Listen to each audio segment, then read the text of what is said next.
नमस्कार, मैं पंडित Bhanu Pratap Narayan Mishra Dhumraketu Bhanu YouTube channel में आपका स्वागत करता हूं। आप जानते ही हैं मैं श्री गणेश कथावाचक हूं, ज्योतिष शिक्षक हूं और 12 दिन का एस्ट्रोलॉजिकल मैनेजमेंट कोर्स उन लोगों को कराता हूं जो लोग ज्योतिष सीखना चाहते हैं, एस्ट्रोलॉजर बनना चाहते हैं। आज का विषय है अधिक मास अश्विन शुक्ल पक्ष में जो चतुर्थी है वो तो बीत गई है। अब अश्विन कृष्ण पक्ष की जो चतुर्थी है जो 5 तारीख को है, 5 अक्टूबर को है, वो चतुर्थी गणेश चतुर्थी कैसे मनाई जानी चाहिए। और ये सवाल भेजा है दिल्ली के बुद्ध विहार में रहने वाले ममता मिश्रा ने, जो आजकल गुजरात के अंकलेश्वर में रहती हैं। अधिक मास आप जानते ही हैं, इसको पुरुषोत्तम मास कहा जाता है और ये पुरुषोत्तम मास भगवान श्री हरि को ही समर्पित है। और इस मास में जो चतुर्थी आती है उसमें आप गणेश जी को विधि विधान से उसी तरह पूजा करें जैसे आप साल भर गणेश चतुर्थी करते आए हैं। इस गणेश चतुर्थी में भी आपको 21 लड्डू चढ़ाने हैं, दूर्वा चढ़ानी है, बेलपत्र चढ़ाना है, शमी चढ़ाना है और साथ में पंचमेवा, पान, फल आदि गणेश जी को समर्पित करना है। ये चतुर्थी अधिक मास में जो आती है, अश्विन कृष्ण पक्ष की चतुर्थी, ये चतुर्थी बड़ी महत्वपूर्ण है। इस चतुर्थी में एक कथा आती है कि युधिष्ठिर, धर्मराज युधिष्ठिर अपने भाई भीम, अर्जुन, नकुल, सहदेव के साथ घूमते घूमते जब व्यास जी के पास पहुँचे, व्यास जी कौन? वेद व्यास जी। तो उनसे कहा कि प्रभु, हम लोगों को ये कष्ट क्यों हो रहा है? हम जंगल जंगल भटक रहे हैं, हम इस कष्ट से कैसे मुक्ति प्राप्त करें? हमें कोई उपाय बताइए। आप तो जानते ही हैं द्रौपदी के साथ भरे रात दरबार में दुर्योधन और उनके भाइयों ने कितना खराब व्यवहार किया, कितना अपमानित किया हम लोगों को और हमको जुए में छल कपट करके हराया। व्यास जी ये सब जानते ही थे। व्यास जी बड़े दुखी हुए और व्यास जी ने कहा, तुम चिंता मत करो,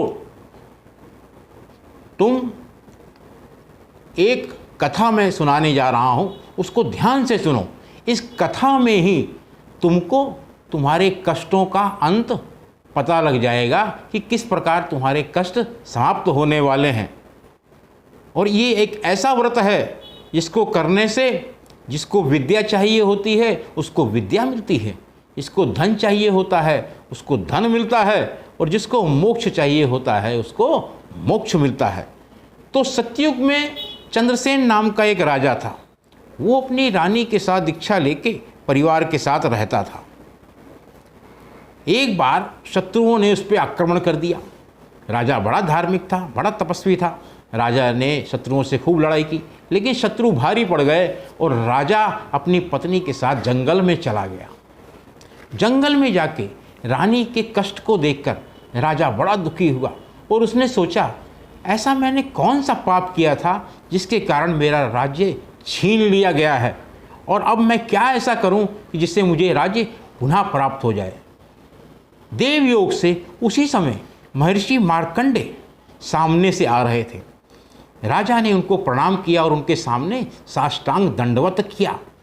मार्कंडे जी देख के बड़े प्रसन्न हुए और राजा ने कहा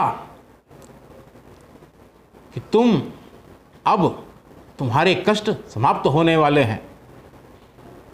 तो राजा ने पूछा, महर्षि ऐसा मैंने क्या किया जो मेरे साथ इतनी बड़ी घटना घट गई, मेरा राज्य मुझसे छीन लिया गया?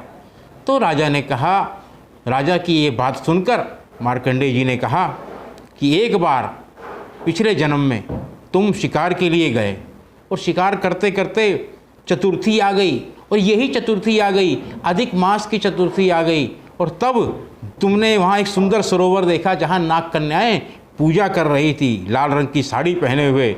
तुमने पूछा नाग कन्याओं से कि तुम गणेश जी की पूजा कैसे करनी चाहिए, इसका मुझे बताओ। और नाग कन्याओं ने कहा कि अगर आप गणेश जी की पूजा करते हो तो आपको बहुत लाभ मिलेगा। तो नाग कन्याओं ने कहा कि अगर आप गणेश जी की पूजा करते हैं, उनको लड्डू चढ़ाते हैं, तो आपको बड़ा लाभ होगा। राजा ने संकल्प किया कि वो गणेश जी की पूजा करेंगे और राजा को बहुत लाभ हुआ। लेकिन राजा धन देखकर व्रत को भूल गए। जब राजा व्रत को भूल गए तो आपकी उस समय मृत्यु हो गई और फिर आपका ये नया जन्म हुआ। लेकिन चूंकि आपने गणेश जी का व्रत नहीं किया था, तब आपका ये राज्य छीन गया है। अगर आप पुनः अपना राज्य प्राप्त करना चाहते हैं तो आप गणेश जी का व्रत करिए।